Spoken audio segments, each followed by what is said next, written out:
Boleh tuker mic. Oke.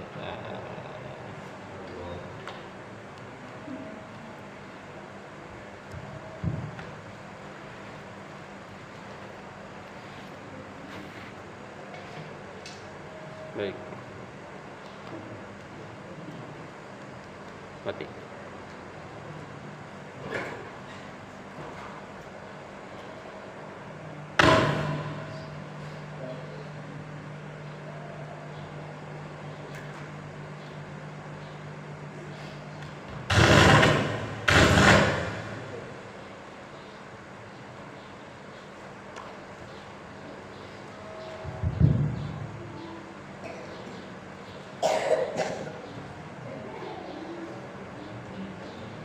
Ya, sholat.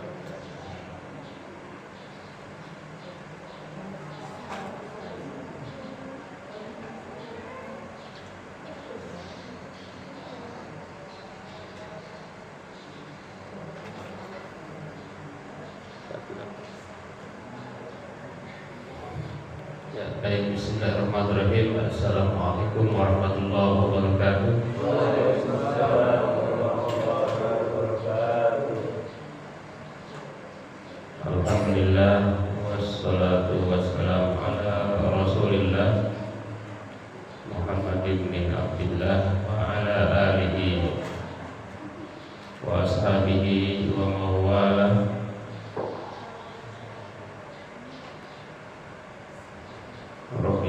Rabbi sadri wa yassirli amri wahlul 'uqdatam min lisani yafqahu qawli. Rabbi zidni ilma warzuqni fahma. Puji syukur kita panjatkan kepada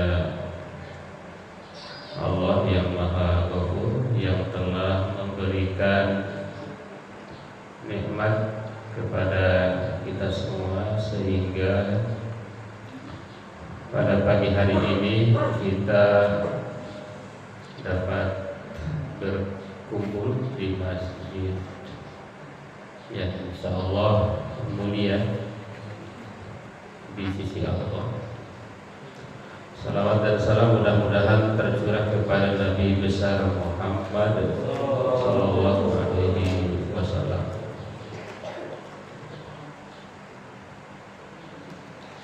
Para bapak, para ibu jamaah yang dirahmati Allah, hari ini kita membahas bab 33 ya. Bab 33 tentang mulaqabah. Mulaqabah.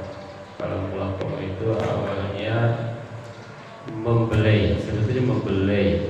Saya baca intinya ya. Membelai anak yatim. Membelai anak yatim. Mulaqabah. Sebetulnya kalau dilihat dari wazannya itu kan mulaqam itu dari wazan fa'al. Fa'al itu artinya saling. Fa'ala, fa'ilu, mufa'ala itu artinya saling. Seperti qatala, saling membunuh, berperang artinya kan begitu. Mulaqamah itu artinya saling membelai, saling menyayangi. Pertama terhadap siapa itu? Al-yatim, terhadap yatim. Yang kedua wal banat, banat apa? Anak perempuan. Jadi anak perempuan, kemudian wasail dha'fa, dan seluruh mereka-mereka yang lemah, termasuk orang-orang tua mungkin ya gitu. Wal masakin, dan orang-orang miskin. Masakin, orang-orang miskin. Wal munkasirin, dan orang-orang yang ini, orang-orang yang ini apa namanya, patah hati. Terjemahnya nggak ada kan? Wal munkasirin, dan orang-orang yang patah hati. Wal ihsan ilaihim, berbuat baik kepada mereka. Saling beli, saling menyayangi, berbuat baik kepada mereka. Wasyafaqah alaihim, dan menyayangi mereka. Wat tawadu' ma'ahum, dan rendah hati terhadap mereka, bersama mereka. Wa khifdul janah lahum, dan merendahkan diri kepada mereka. Khifdul janah itu artinya ketika kita tinggi, kita merendahkan sayap kita. Awalnya kan khifdul janah itu merendahkan sayap. Jadi meskipun kita tinggi, kita rendahkan diri kita terhadap mereka ini. Itu sebetulnya ini menarik ya, pembahasan yatim. Cuma di sini Bapak Ibu jamaah ya, kita harus tahu juga ya, apa itu yatim. Sopo itu yatim. Siapakah yatim itu? Ya. Karena kita kadang-kadang agak ini juga ya, main yatim-yatim aja, padahal bukan yatim. Gitu ya. Orang yang masih enggak punya bapak yatim. Al yatim lughatan huwa man mata abuhu qabla sidil bulugh. Yatim adalah orang yang wafat bapaknya sebelum dia balik. Amma syar'an fa yu'addu yatim man faqida abah qabla al-bulugh wa la tatawaffar fihi syurutul yad ba'da bulughil hulm. Wa yuqalu fil lughati allati. Jadi ada dua syarat disebut yatim. Yang pertama, bapaknya tidak ada. Itu ya. Kalau ibunya tidak ada, menurut keterangan nggak masuk. Nggak masuk ke dalam yatim. Kalau ibu nggak ada, di kita namanya piatu. Piatu kalau di Arab namanya latim, kalau nggak salah latim, al-latim. Nggak, al-latim itu bahkan yatim ya. Kalau yatim itu adalah orang yang anak kecil yang bapaknya nggak ada, meninggal ya. Yang syarat kedua adalah sinul bulugh, usia balik. Usianya harus belum balik. Jadi kalau udah gede tinggal disebut yatim lagi. Sementara usia balik itu usia berapa? Kalau dipikir lama itu laki-laki 15-13 ya. Tapi zaman modern mungkin 10 tahun udah balik. 10 tahun bisa balik, apalagi kita zaman modern sekarang. Nah, laki-laki kan ciri-ciri balik itu sudah mimpi basah. Kalau perempuan misalnya sudah haid, sekarang mungkin di bawah 9 tahun kan udah haid. Itu udah bukan yatim lagi, begitu. Tapi masuk ke yang lain mungkin ya. Masuk ke al-banat ya.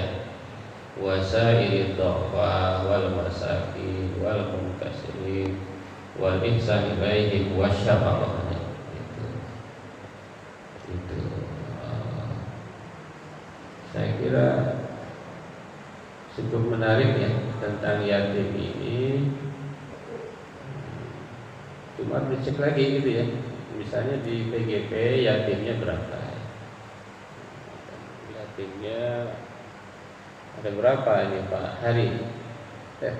Ada 10 yatim kita. Ada. Yang di bawah, yang nggak balik. Kayaknya yang kategorinya masuk di bawah 5. Iya, 5. Tapi kadang-kadang gini juga, kita itu selalu berkaitan dengan bantuan ya. Padahal di sini tuh mula Mulatoma itu tadi membelai itu berarti bahkan mungkin lebih banyak psikis sebetulnya, bukan hanya fisik, psikis ya. Jangan hanya ngurusin fulus ya. Selalu kita itu uang berkaitan dengan ini santunan, tidak hanya itu. Ada non materi gitu ya, yang sebetulnya dibutuhkan oleh mereka itu.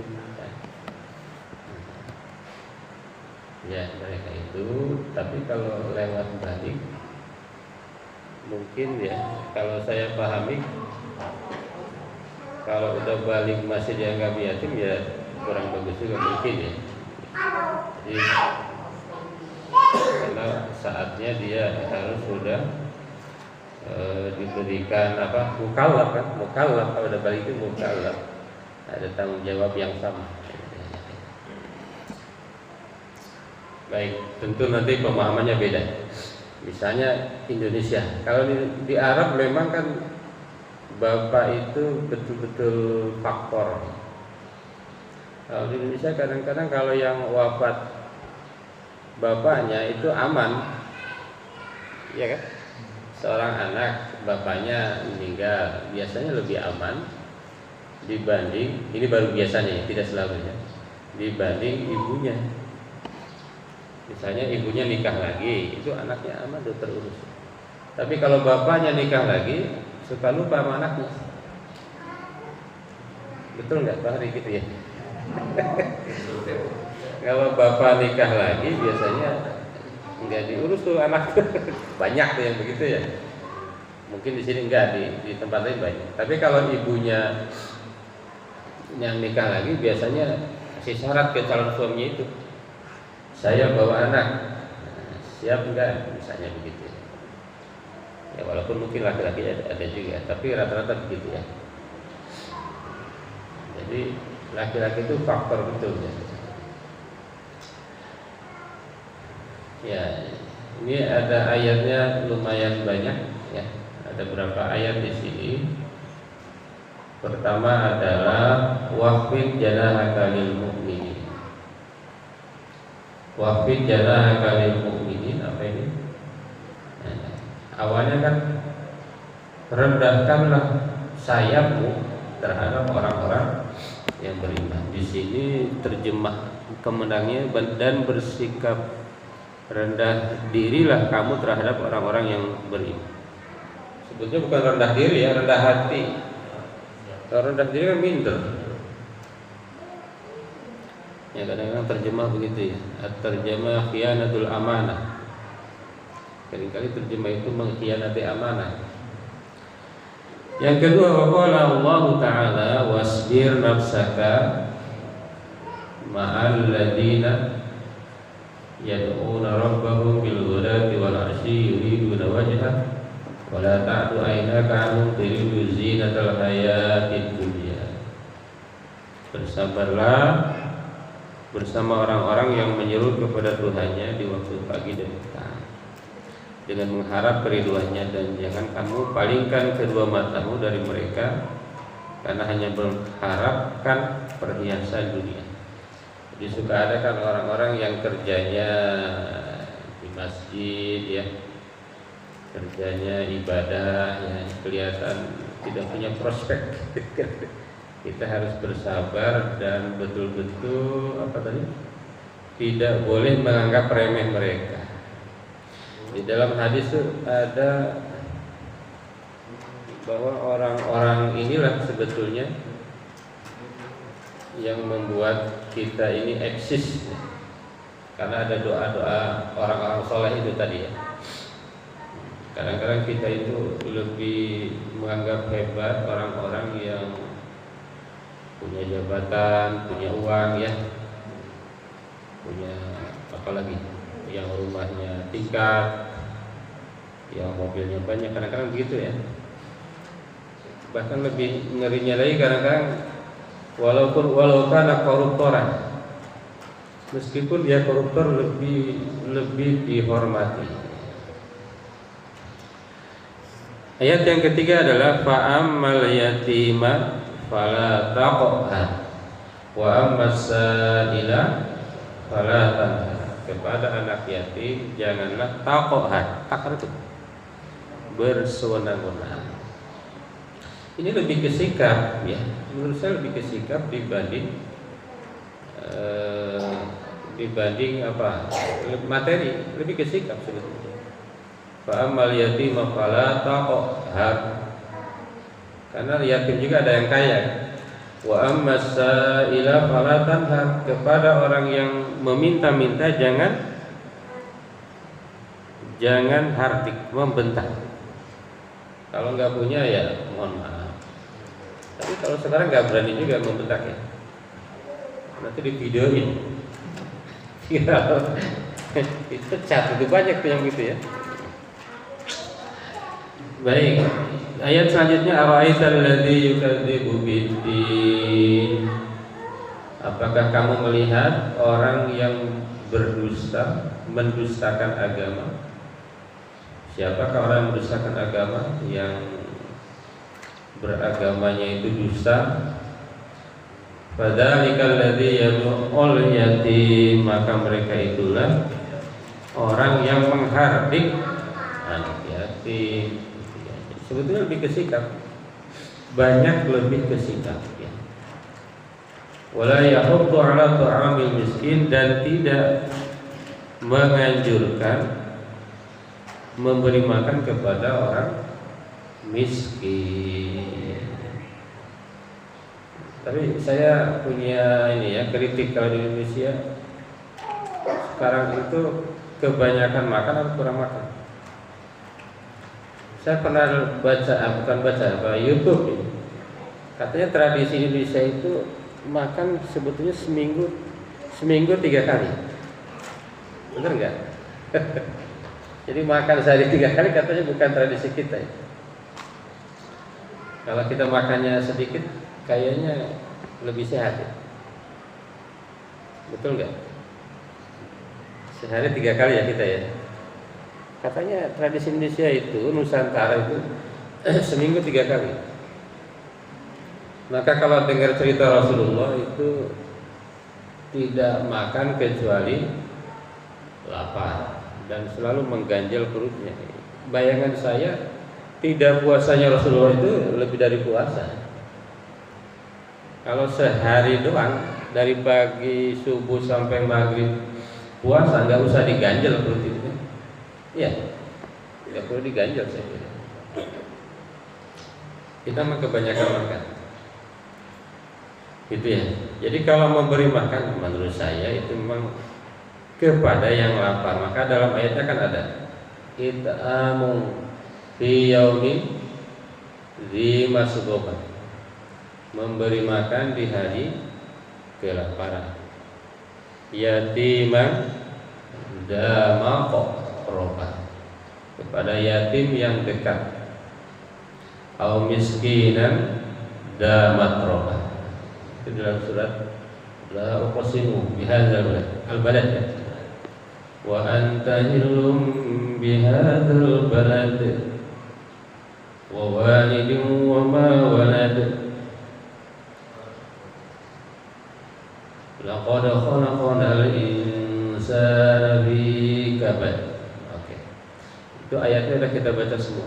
Jadi sebetulnya intinya kepada orang-orang yang beriman, yang lemah gitu ya. Sangat bagus kalau seandainya kita mampu lembut ya.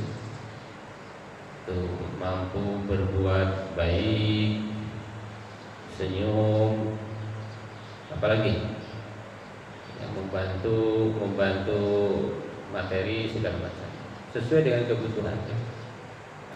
Kalau butuhnya uang, kasihnya uang, ya. Butuhnya uang, dikasihnya yang lainnya, salah kan?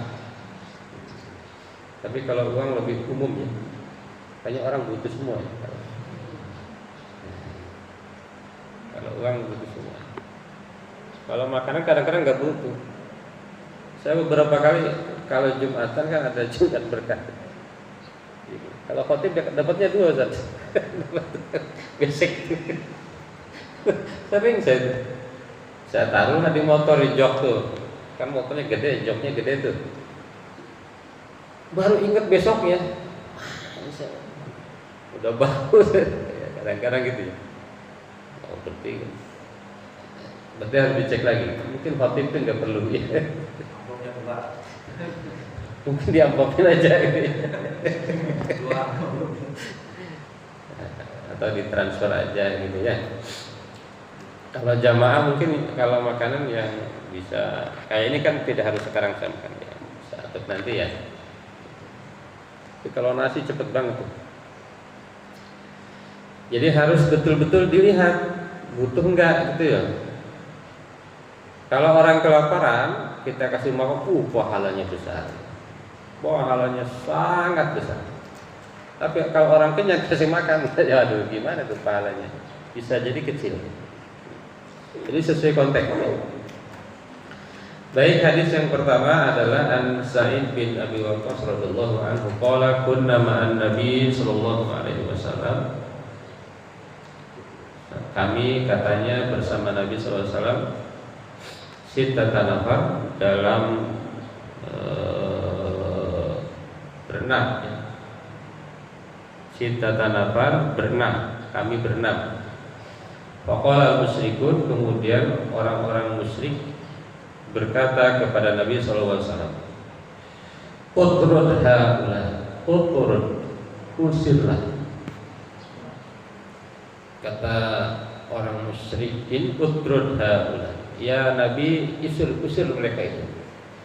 La yajtari'una alaina. Mereka itu agar mereka itu tidak mengganggu. Usirlah mereka agar mereka tidak mengganggu alaina kepada kita. Wa kuntu ana wa Ibnu Mas'ud wa rajulun min Hudzail wa Bilal wa rajulun lastu usammiha. Nah, saya itu waktu itu bareng sama Ibnu Mas'ud yang 6 orang ini ya, ada dari orang Hudzail, ada orang Lumong mungkin gitu ya, orang Hudzail, ada Mas Bilal. Mas Bilal itu kalau di sini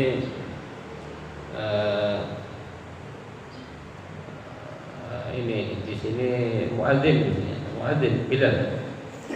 Warajulani lastu usammiha, dan ada 2 laki-laki yang saya tidak sebut namanya.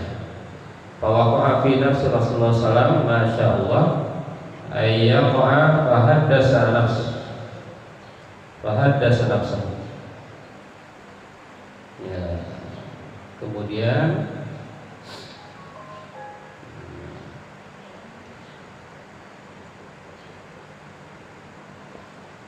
beda di sini. Bahwa kami Nabi Rasulullah Sallallahu Alaihi Wasallam yang berbahan dasar bangsa. Kemudian turunlah ayat kira-kira begitu ya. Turunlah ayat ini. Wala tatrudil ladzina yad'una rabbahum bil ghadati wal 'ashyi yuriduna wajhah. Apa kata ayat ini? Wala tatrudil ladzina, dan janganlah kamu mengusir orang-orang yad'una rabbahum, yang berdoa kepada Tuhannya, yad'una, menyeru kepada Tuhannya, bil ghadati wal 'ashyi, di pagi hari dan sore hari, yuriduna wajhah, karena mereka mengharapkan wajah Allah, ridha Allah Subhanahu. Kira-kira begitulah ya. Jangan menganggap remeh, musir gitu ya. Apa maksud dari hadis ini? Maksudnya adalah yang pertama, ahlul kufri wal nifaq la yanzuruna ila an-nas illa bi kibr. Orang-orang kafir, orang-orang munafik itu tidak melihat manusia kecuali dengan sombong. Wa yuhibbuna an yatamayyazu 'anil akharin bil karam, mereka ingin teristimewa, mereka ingin istimewa dalam ucapan, dalam gaya, dalam duduk, dalam gerakan mereka, wah ini agak keren, kira-kira begitu kan. Yang kedua, al-fuqara wal mustad'afun minas hum as-sabiqun al-awwalun wa hum atba'ul anbiya. Justru katanya orang-orang fakir, orang-orang lemah itu dulu itu adalah orang yang pernah masuk Islam. Yajibul bu'du an adza salihin wa ma yaghdhabu. Kita harus menjauhkan hal-hal yang menyakiti orang-orang soleh, gitu ya, dan membuat apa yang dibenci oleh orang-orang soleh. Al-Islam wal iman la yasaharkan ala ahadin minal khuluq yatrubu ma yasha min ibadillah wa yadkhulu ma yasha. Islam dan iman itu bukanlah bukanlah hanya kepada satu orang, tapi dia kan siapa aja bisa, kira-kira begitu ya. Tidak harus kaya, tidak harus hebat ya. Al-Islam da'watun alamiyah la fadla li ahadin ala ahad illa bit taqwa. Islam adalah misi internasional yang tidak membedakan satu orang dengan yang lain kecuali takwa, yang tidak menganggap hebat satu orang dan lainnya itu kecuali dalam konteks takwa. Rasulullah SAW yaqa minhul ijtihad fa in akhta'a fa innahu yusahihu bil wahyi mubasharatan wa la yakiru ala khata'. Rasulullah itu kalau ada kesalahan Allah benarkan dalam wahyu. La mahabbata fi dinillah li ahlin fa man akhta'a warada alaihi khata'uhu. Dalam agama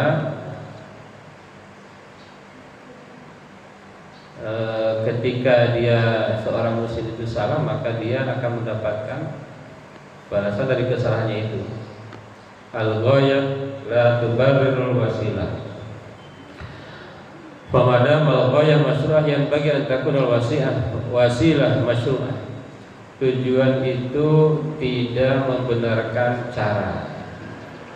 Kalau tujuannya bagus, caranya tidak bagus, maka tidak dibenarkan di dalam agama. Misalnya bersedekah tapi korupsi, ya, nggak dibenarkan ya. Kita ingin beramal tapi dari hasil korupsi dan sebagainya. Itu hadis pertama ya. Hadis yang kedua, an Abi Hurairah Hubirah Aid bin Umar Al-Mazinni wa huwa min ahli bi'atir ridwan radhiyallahu anhu.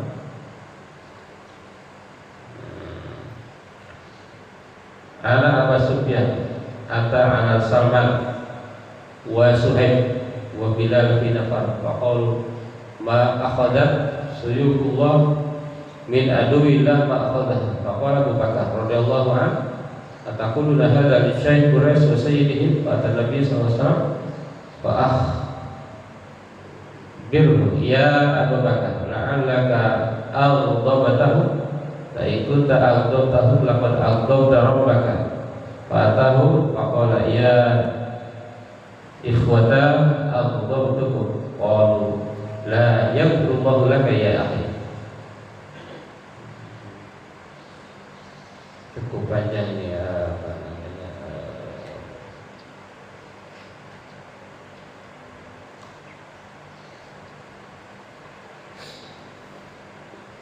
hadis yang kedua ya, dari Abu Hurairah Hubairah. Cek lagi, betul ya Hubairah ya, bukan Hubairah ya.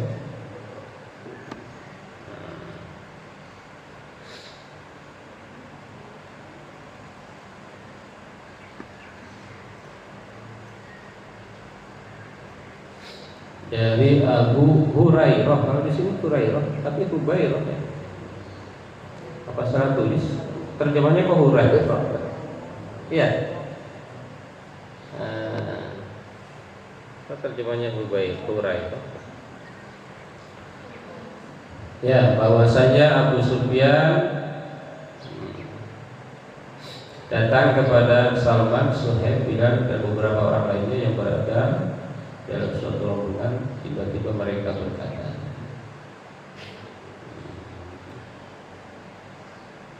sebenarnya pedang Allah belum selesai mengambil musuh-musuh Allah dalam misi. Ma akhadat sayyidullah min aduwillah ma akhadat. Apa Abu Bakar radhiyallahu anhu ataquluna hadza li Syekh Quraisy wa sayyidihi. Mengapa kamu berkata demikian kepada tokoh-tokoh dan pemuka Quraisy? Kemudian datang kepada Nabi, lalu Rasulullah bersabda, ya Abu Bakar la'allaka aghdabtahu. Wahai Abu Bakar, seandainya kamu memarahi mereka, berarti kamu memarahi Tuhanmu. La in kunta aghdabtahu laqad aghdabta rabbak. Fa'atahum faqala ya ikhwata aghdabtukum.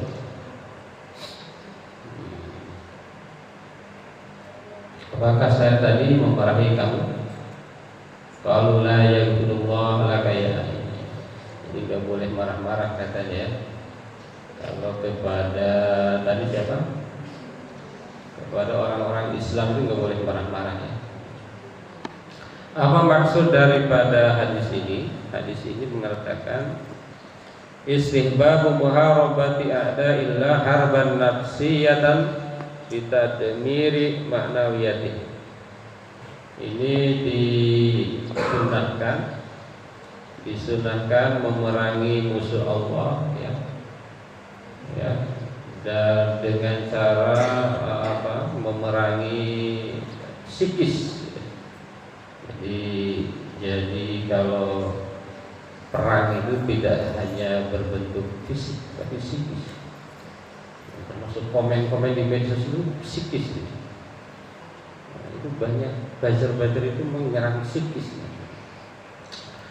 Jawazul iqrar ala man akhta fi haqqi ghairihi minal ibad. Jadi boleh kita melarang orang-orang yang melakukan kesalahan kepada orang lain. Talabu mahabbatil mu'minin wa talatuf ma'ahum. Kita harus mencari kasih sayang orang-orang mukmin. Al-ikhwa fillah yahmiluna kalama ba'dihim ala ahsanil mahamil wa yatlubuna li ba'dihim al-ma'adir. Saudara karena Allah itu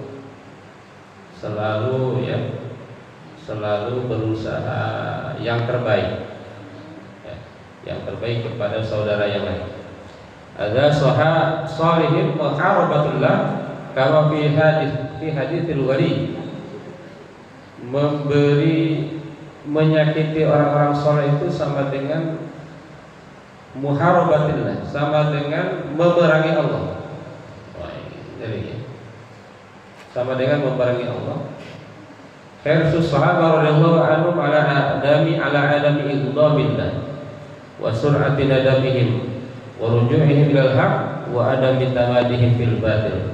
Para sahabat ini memang orang-orang yang semangat ya, untuk bagaimana caranya hilang dari kebencian Allah. Jadi kalau Allah benci, dia pasti tinggalkan, kira-kira begitu. Hadis yang ketiga, An Sahal bin Sa'id radhiyallahu anhu qala Rasulullah sallallahu alaihi wasallam ana wa kafilul yatim fil jannah hakad wa asyara bis sababatil wusta wa farraja bainahuma, rawahu al-Bukhari. Dari Sahal bin Sa'id radhiyallahu anhu, Rasulullah bersabda, saya dan orang-orang yang menanggung anak yatim berada di surga seperti ini. Wa asyara bis sababatil wusta, dan Rasulullah yang mengisyaratkan dengan telunjuk dan jari tengah. Ini kayaknya ada yang salah ini hadisnya ya. Wa asyara bis sababati wal wusta, maksudnya ada wa-nya situ ya. Wal wusta, makanya kita tidak ini kepotong ya. Wal wusta yang benar itu ya, bukan bis sababatil wusta.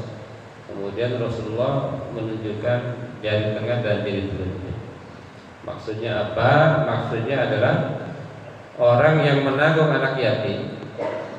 Menanggung anak yatim itu akan bersama dengan Rasulullah Shallallahu Alaihi Wasallam. Apa maksud hadis ini? At-targhib fi riayatil yatim. Ini menganjurkan untuk mengurus yatim. Wal qiyam ala amwalihi, dan mengurus harta anak yatim. Maksud harta anak yatim itu bukan harta sumbangan ya. Sebetulnya saya amati kalau di Quran itu bukan begitu maksudnya. Harta anak yatim itu adalah harta warisan orang tua anak yatim. Jangan dipakai. Kalau kita memahaminya sumbangan aja itu ya. Wa ada dzalika sababun fi dukhul jannah, itu adalah sebab masuk surga. Jadi kalau kita ngurusin, bagusnya yang ngurus itu saudaranya ya. Makanya yatiman dza maqrabah. Bukan lembaga sebetulnya, saudara sebetulnya. Dan kepada anak yatim dza maqrabah, yang dekat. Misalnya ponakan yatim nih, nah diurus gitu. Wa ana dzalika sababun fi dukhulil jannah wa murafaqatin nabiyyin wasiddiqin wasyuhada wassalihin wa hasuna ulaika rafiqa, dan bersamanya dengan para nabi, orang-orang jujur, para syuhada, orang-orang soleh nanti di surga Allah Subhanahu wa ta'ala. Jadi, tapi memang bukan hanya materi ya. Non-materi seperti Nabi kan yatim, Nabi yatim, tapi Nabi menjadi orang paling hebat di dunia. Tidak ada orang yang tidak yatim yang sehebat Rasulullah. Jadi kalau yatim itu diurus dengan bagus, keren sekali. Tapi memang dulu ada teman saya bilang, anak yatim itu seringnya nakal-nakal katanya. Nakal dalam konteks ini ya. Teori sekarang anak nakal malah bagus. Jadi kalau ada anak itu nakal, banyak tingkah, itu malah bagus, aktif. Baik Bapak Ibu semua, saya kira sebetulnya sudah syuruh ya. Tapi kalau ada pertanyaan atau masukan, saya kembalikan kepada Pak Ustadz Agus. Saya mengulangi tersebut telah menyampaikan banyak sekali tadi disampaikan terkait dengan anak yatim, bagaimana kita berhubungan dengan sesama muslim, perilaku kita, bagaimana kita menjaga sikap kita dengan tujuan bahwa kita semakin ada hal menarik tadi yang membuat saya dengar bahwa anak yatim itu memang yang pernah saya baca juga, memang ada kriteria tertentu. Untuk Ustaz tadi menyampaikan bahwa balik di situ dengan ditandai masing-masing di perempuan atau pria itu, di situ ada ketentuan di situ. Nah, ini saya pertanyaan dulu Ustaz dari terkait dengan negara ini. Kalau di kita itu kan tadi disampaikan sama Ustaz dari itu di lingkungan itu ada sekitar 5. Tetapi kalau yang kita kumulasi sebenarnya yang masuk di lingkungan itu lebih dari itu, karena kriteria itu tidak dimunculkan. Nah, yang menjadi pertanyaan adalah kalau itu kita masuk kriteria dengan kriteria yang tadi disampaikan oleh Ustaz, bagaimana perilaku kita terhadap anak-anak yang statusnya ditinggal oleh bapaknya di yatim di situ sebagai tetangga di lingkungan kita. Terus yang kedua, terkait tadi disampaikan bahwa Nabi Muhammad SAW itu kalau makan itu tadi disampaikan itu kayaknya satu hari mungkin cuma beberapa, nggak cuma 3 kali gitu, karena dalam riwayat memang sampai perutnya diganjel itu kan yang tadi disampaikan Ustaz itu kan berarti kalau versi saya itu kayaknya parah banget gitu, kita kayaknya 2 hari kemakan gitu kan itu. Yang jadi pertanyaan bahwa di era sekarang ini itu banyak itu menyampaikan bahwa kamu itu sekarang nggak usah makan nasi putih itu terlalu apa ya, berbahaya gitu, udah dikurangi aja, itu banyak itu lah. Sebenarnya yang saya tanyakan adalah bagaimana kita menyikapi itu adalah bagian dari rezeki, Ustaz. Sebenarnya nasi itu kan sebenarnya pemberian Allah dengan rezeki itu. Tapi apa yang kita sampaikan itu kadang-kadang di orang itu karena ada efek itu mungkin kita terlalu makannya terlalu banyak itu akan menjadi efek. Tetapi yang kita ucapkan itu pada akhirnya seperti itu gitu. Apakah ada perkataan yang lain sehingga kita tidak pada akhirnya tidak menjadikan rezeki itu menjadi bahan yang disalahkan gitu. Mungkin itu dari saya, Ustaz. Mungkin ada pertanyaan lain terkait dengan yang tadi disampaikan Ustaz Hasan.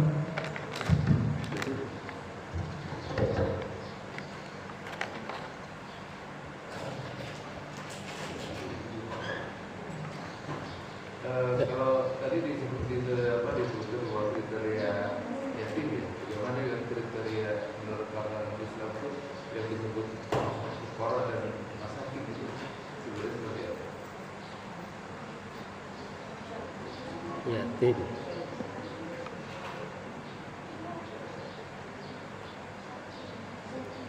Fuqara dan masakin tadi. Ada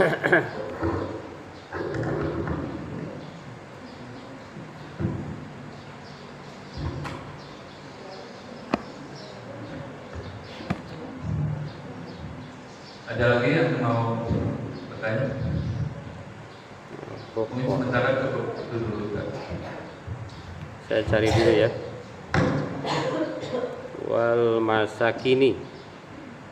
Ada bilang masakini apa masakini? Kina. Masakin fil Islam. Soalnya beda sama PBB.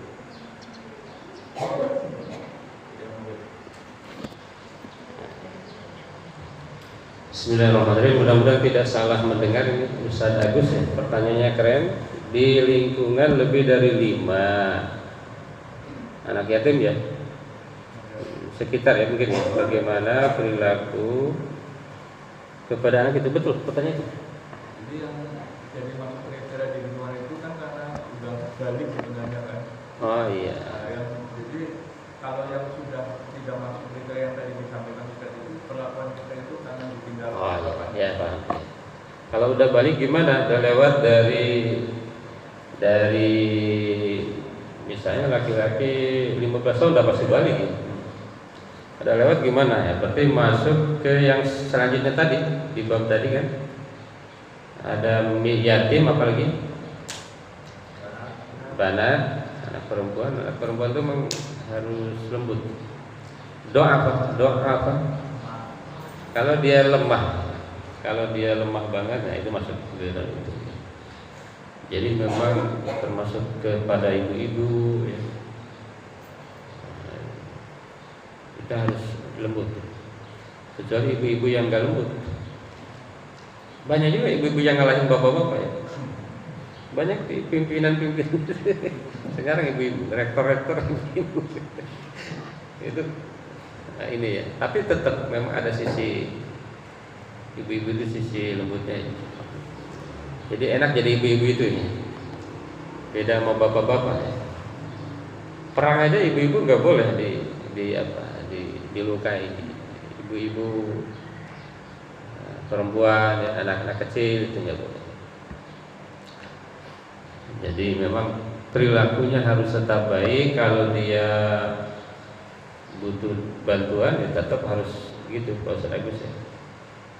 Bahkan kalau baca ayat tentang zakat tuh nggak ada yatim. Innamas shadaqatu lil fuqara'i wal masakini wal 'amilina 'alaiha wal mu'allafati qulubuhum wal gharimina wa fir riqabi wa fi sabilillahi wa ibnis sabil. Nggak ada yatim. Yatim itu tidak masuk kategori hak zakat. Kecuali masuk ke miskin gitu ya, fakir miskin. Yang kedua, ganjal perut itu parah banget sudah 2 hari gitu ya. Kalau menurut kita ya. Nah iya memang saya kira begitu.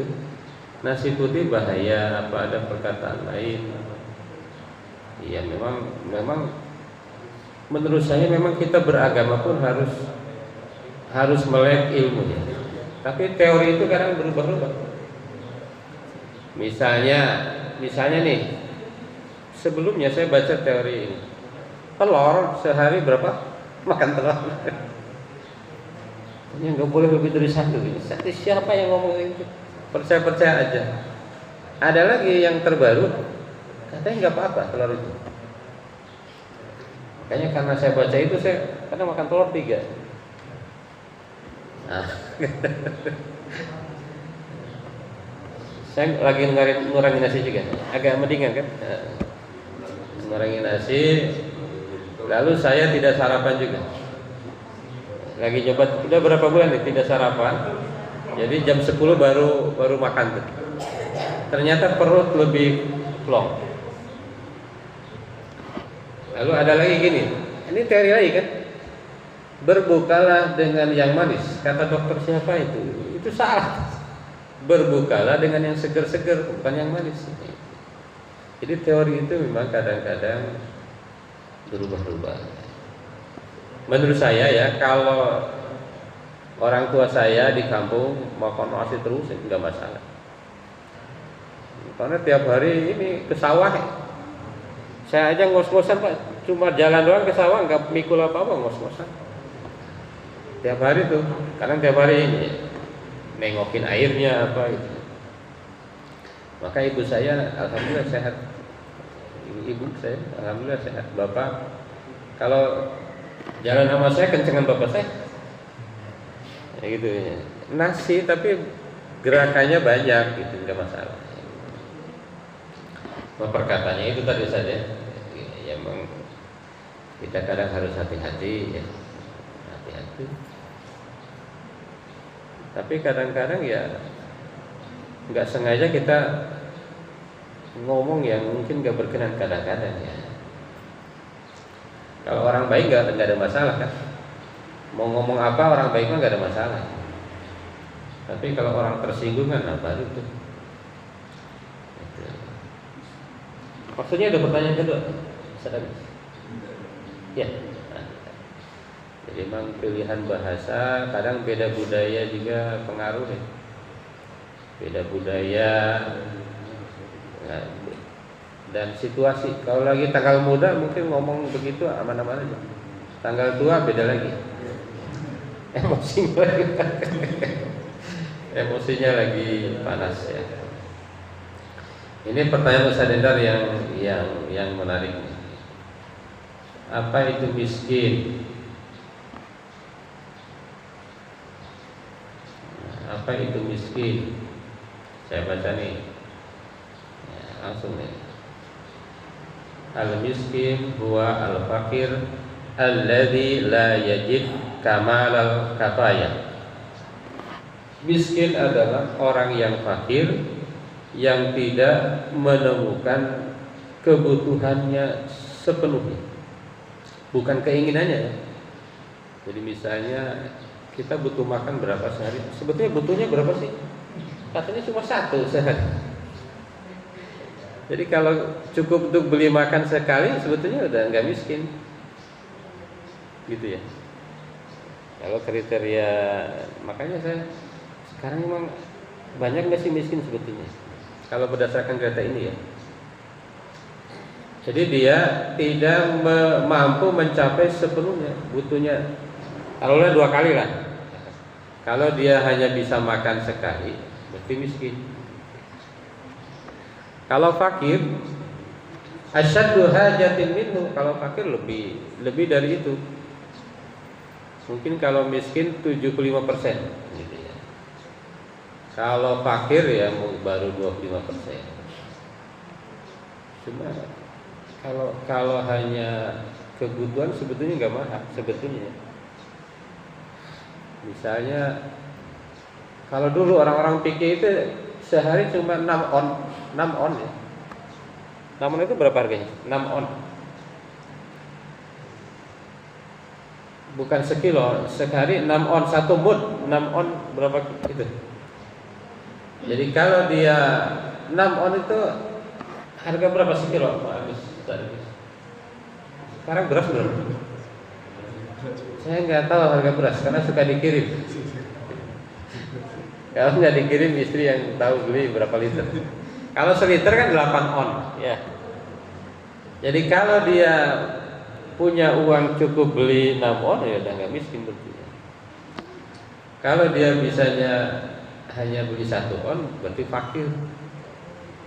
Tapi kalau ngitung saya kalau beras mungkin saya setengah on juga nggak makan nasi, mungkin. Kadang-kadang sedikit banget. Kalah sama anak saya tuh yang di pesantren, kalau pulang cepet habis nasi itu. Gitu ya. Jadi sebetulnya kita ini nggak ada yang miskin. Yang di masjid ini saya yakin nggak ada yang miskin. Kalau ukurannya ini ya. Kalau sekilo 15.000, 6 on berarti 6 kali 1.500. Nah, berarti 9.000. Kalau punya uang 9.000 nggak miskin. Makanya ya. Kadang-kadang harus selektif banget kita. Kalaupun memberi ya, selektif, dan kalau bisa manfaatnya jangan sehari. Sekarang kayak Baznas tuh ada program beasiswa orang itu bisa merubah nasib orang. Yang tadinya enggak S1 di S1 kan pasti berubah. Saya yakin kalau orang S1 itu pasti berubah. Yang tadinya S1 di S2 kan, pasti berubah. Saya yakin betul. Pendidikan itu akan merubah. Yang tadinya S2 di S3 kan, pasti berubah. Berubah segalanya. Berubah imannya, berubah pikirannya, berubah ekonominya, berubah sosialnya, itu banyak berubah. Walaupun makan juga sama, cuma kalau orang udah kenyang kita kasih makan ya sebetulnya kurang begitu maksimal. Tapi kalau orang lapar kita kasih makan, itu pahalanya. Kalau baca hadis ini Bapak Ibu nanti boleh di rumah baca kelanjutannya. Itu ceritanya cuma ngasih 1 biji kurma itu. Itu ceritanya itu. Ada seorang perempuan dikasih 1 biji kurma. 1 biji kurma itu dikasih lagi ke 2 anaknya, dibelah 2. Ya luar biasa. Berarti kalau buat nasi berapa on tuh? 0, berapa? Ini sangat kecil. Itu Ustaz ya, Ustaz Endra ya.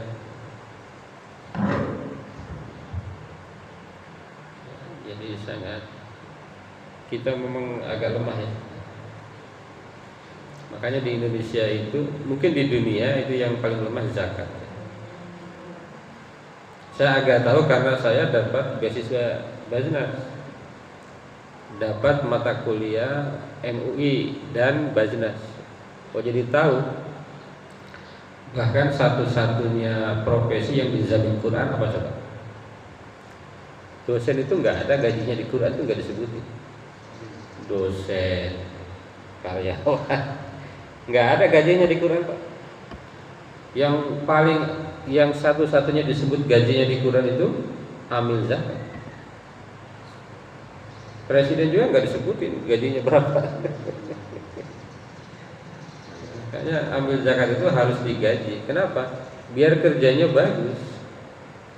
Kalau nggak digaji ya kerjanya semaunya.